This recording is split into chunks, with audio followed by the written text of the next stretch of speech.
If critical race theory means making children in school fixate on race, I'm not for that. It is for that. If it's about collective guilt, I didn't do anything to your great-great-great-grandfather. It is about that.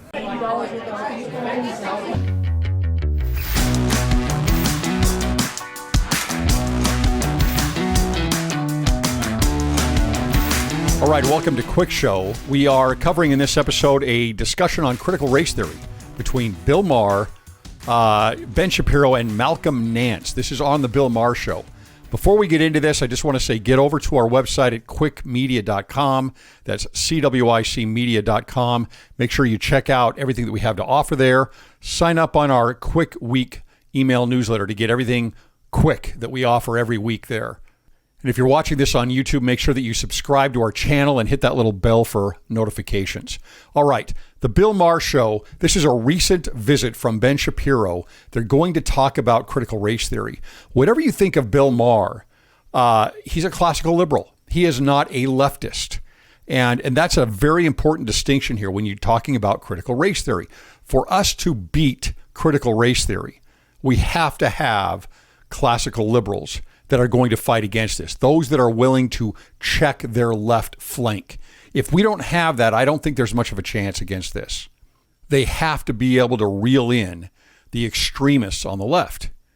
And that's what Bill Maher tries to do. He's definitely on that side. He is against illiberal ideologies such as critical race theory.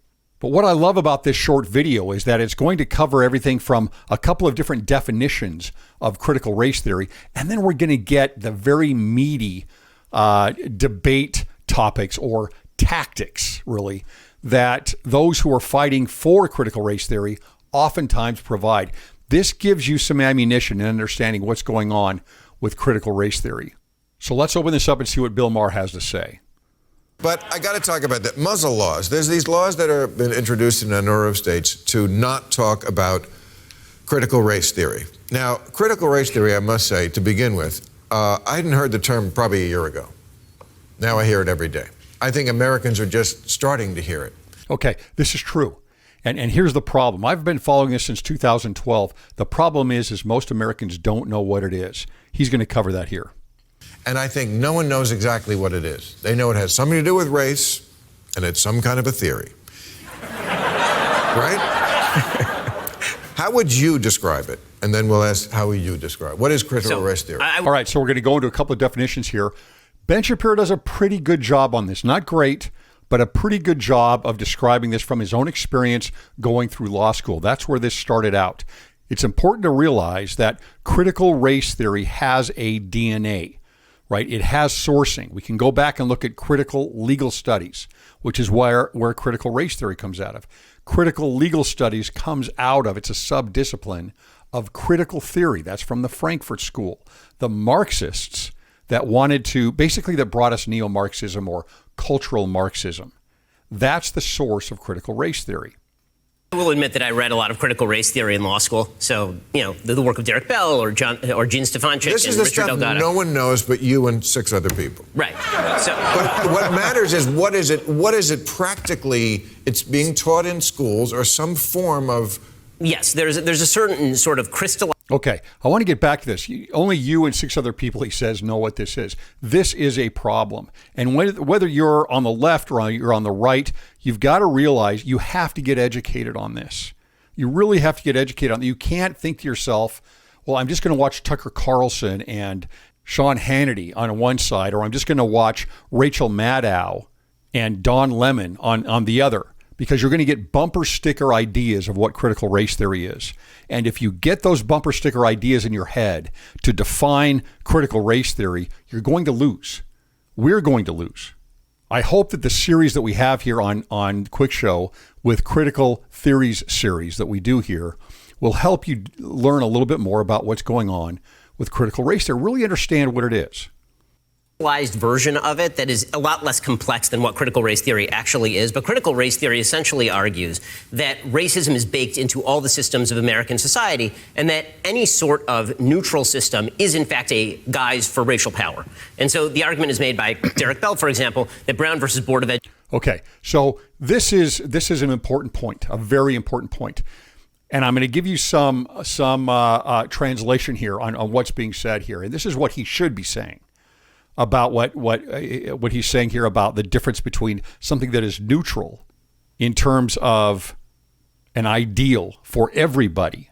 That's classical liberalism. That's what we want. Against an illiberal ideology such as critical race theory, which says, no, we don't want an ideal for everybody. This is what Ibram Kendi calls assimilation, and he believes that it is whiteness, a derogatory term that really is just a new way to insert race into a fight against liberal democracy and capitalism. But he brings up systemic racism. When you hear about systemic racism, this is a major tenet of critical race theory. What you need to realize is what they're saying is that the systems baked into the United States of America, which are the institutions, which is the government, which is our culture, which is our education system, are all built off of a racist origin. But what they're really saying is that these are all institutions, including the founding of America, that are built on liberal democracy and principles of freedom and equality, not equity. So when they can insert systemic racism, what they're really saying is we need to tear down the institutions. We need to tear down the system. The system is liberal democracy. That is what they are after. And they do not hide it. Not those that are the real authors and pushers, inventors, pundits. The movers and shakers of critical race theory do not hide it. This guy here, Malcom Nance, is going to hide it because he's at a secondary level of transmitting what critical race theory is. And we're going to see exactly how he does that. And so what that boils down to in sort of practical terms is all disparity equals discrimination. If you can see any stat where black people are underperforming white people, this means the system was set up for the benefit of white people and that white people have a duty to tear down these systems in order to alleviate the racism that's implicit in those systems. One thing that critical race theory is used for is to analyze the disparities between groups. Here's the problem, is that value becomes higher and higher. I had a follower who really liked what we did on the scripture study side, right? Our Come Follow Me series and a lot of the things that we do with our Cwic interpreters. And she had followed us for quite some time. She contacted me, said how upset she was that I was going in here and talking so much about critical race theory. And of course, the take that I had on it, because she supported it. Why did she support it? She supported it because she works in a position, I'm guessing HR, possibly administration or in marketing even, but where they analyze data. And so they're looking at the disparities between men and women, between African Americans and white Americans and Latinos, et cetera. And this is the way everything is going to be filtered through. That is a very dangerous way to approach things. Instead of saying we are all Americans, we are all shooting for the same ideal, a neutral or objective ideals of freedom and liberty. What critical race theory does is break us out into tribes and then promotes a power struggle among those tribes. It does not want the ideals and the principles of a liberal democracy like we have in the West. It wants to tear those things down. And that's why things that are oftentimes called whiteness are associated directly with capitalism and liberal democracy. Okay, so now we're going to get Malcom Nance coming in here and just notice what his tactics are here in this debate. Now, okay, well, so Malcolm, you tell me your definition. Oh, I agree with everything he just said. Oh, great. And I appreciate you being honest in defining of what it's like to be Black American, right? Okay. This is really important. Why would he start off with this? This is not just a one-off argument that he's giving here.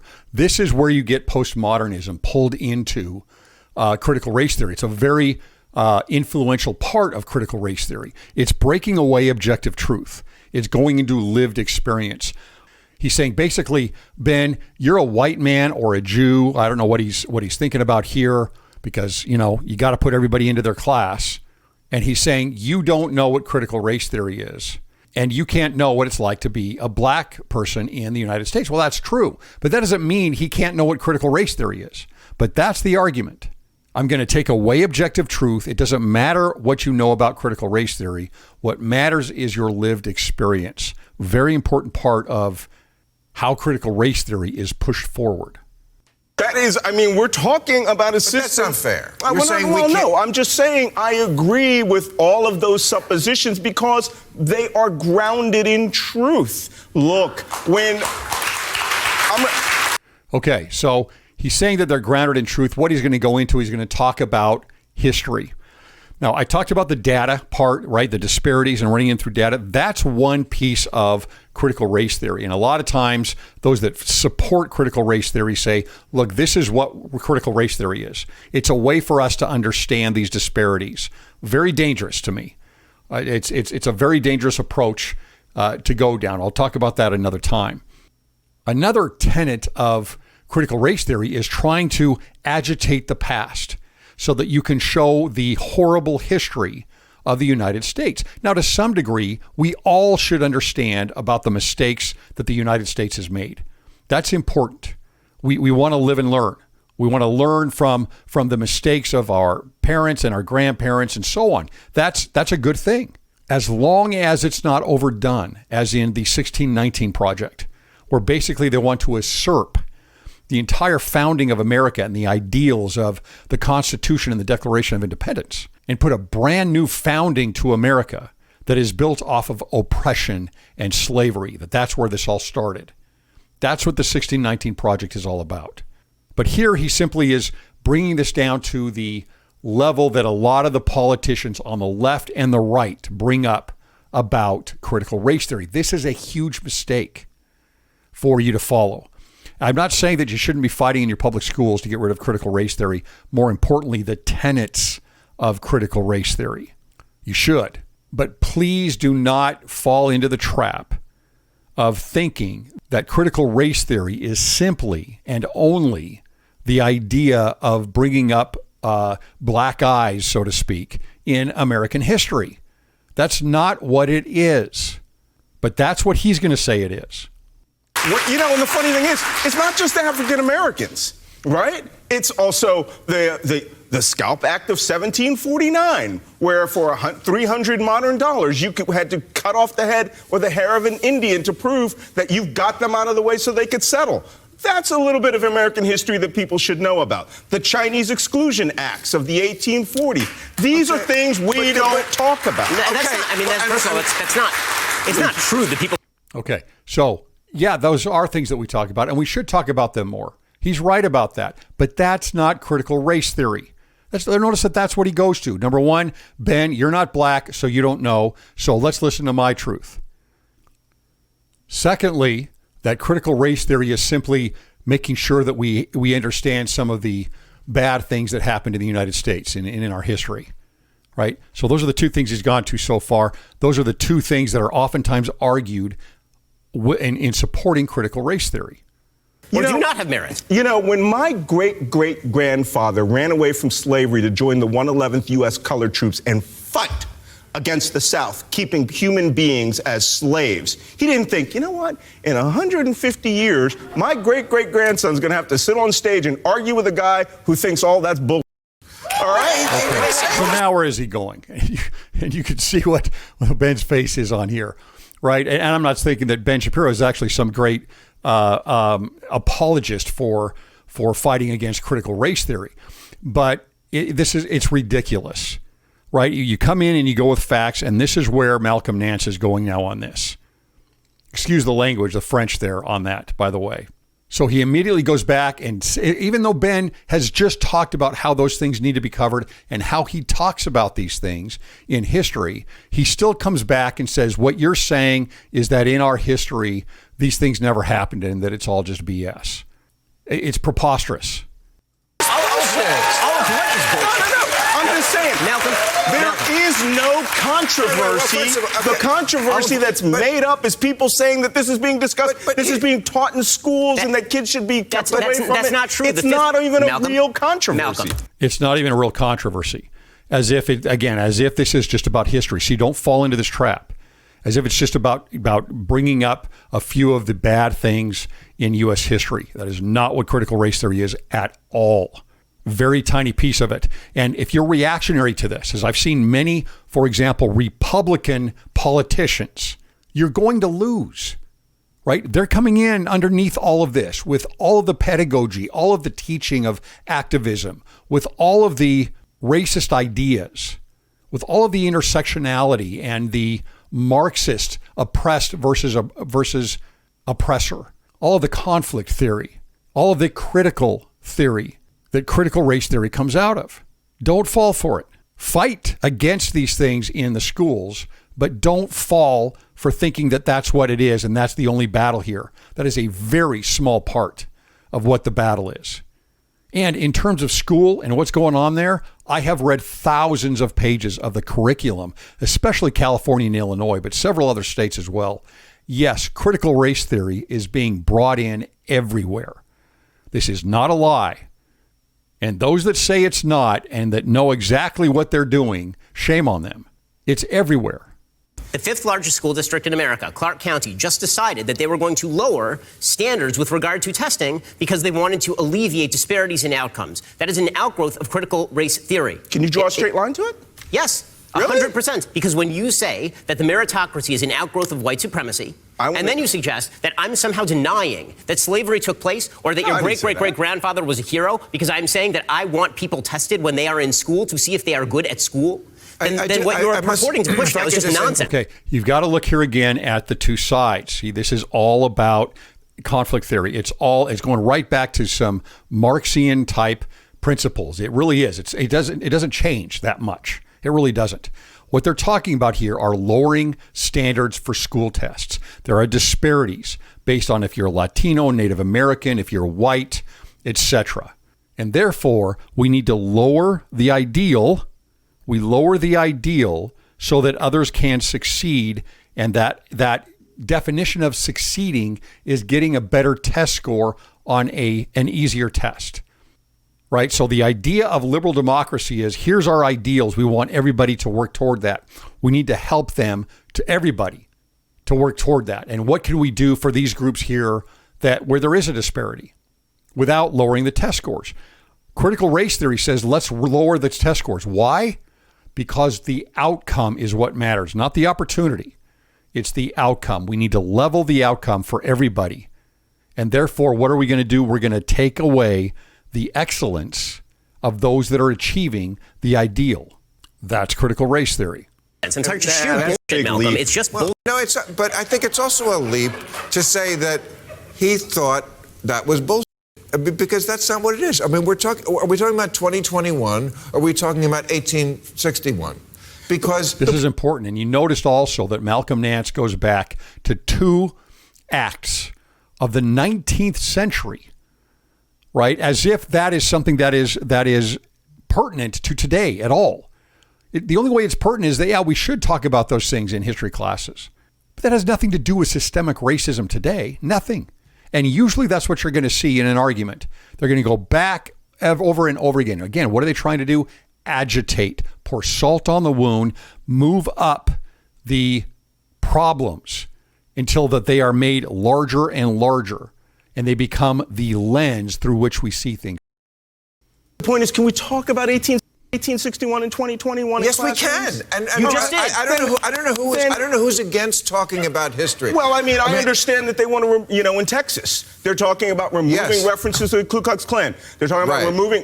Come on. That's Texas. No one is actually saying we want to go back and erase everything and restart and talk to you about these things. Critical race theory is a subject. That's not true. That is what the 1619 Project is about. Because the Republican right has made it a subject. No real school organizations are. This is why Bill Maher is important, because you hear what that guy just said? Because the Republican right, he's making this a party political issue, which is ridiculous. We shouldn't do that. So if you're out there beating your drum against the Dems, right, or look, eventually that's probably what's going to happen, because the leftists look like they're encroaching more and more into the area of the classical liberals. But that's exactly what he's doing, is going in and attacking the Republicans. Bill Maher is certainly no Republican, and yet he is supporting Ben Shapiro here. Bill Maher is supporting Ben Shapiro. And for very good reason. He's a classical liberal who believes in freedom, not in illiberal principles like critical race theory. The reality is a lot of this stuff is taught in school. If you ask me critical race theory, if you say, does that mean teach history unvarnished? I would say yes. Then I'm totally for critical race theory. If you say, does it mean acknowledging that racism persists today? I would say yes. Okay, so those things are very small parts of critical race theory. And most people agree with all of these things, right? That's not the problem with critical race theory. Teach that. He knows that. Should we have remedial means? That's like affirmative action. There's lots of people who are against that. I'm still for that. I still think when you read the statistics, and I have some of them here, blacks earn 40% less, 90% less family wealth, high poverty high schools, 72% blacks to 31% white, live 6 years shorter, half as likely to go to college, 8 times more incarcerated. These are real. Okay, those are real statistics, and they are important, and those are disparities. So the question is, what do you do about it? Well, to me, I mean, from a gospel perspective, this has everything to do with charity. Everything to do with charity and helping those people that are falling behind to get where they need to get. That's what the church does. A lot of people really criticize me for my support, believe it or not, of the church's arrangement and agreement with the NAACP. What they don't understand is that was all about the self-reliant program of the church. That's how you do it. You don't do it with just a big check that you hold out and say, hey, look what we're giving here, some photo shoot. They have been working with the NAACP on the church's self-reliance program, and they have had success in working with this in the inner city. That's charity. That is help. That is taking those that are falling behind and helping them also reach the ideal. Critical race theory wants to flatten the hierarchy. They want to remove the excellence down below so that everybody is on an even line of as if it's all the same success. And that's what all leftist ideologies are about, not classical liberalism, not what Bill Maher represents. Don't get that. Get your head out of that. That is not true. It is an issue of equality of opportunity versus the equity of outcome. That is the problem. One is classical liberalism, and one is a Marxist-based ideology. Statistics. The question is, what do we do to address them? These are wonderful. Real statistics. You think we should address them? You think we should address them, right? The question is, what are we doing about it?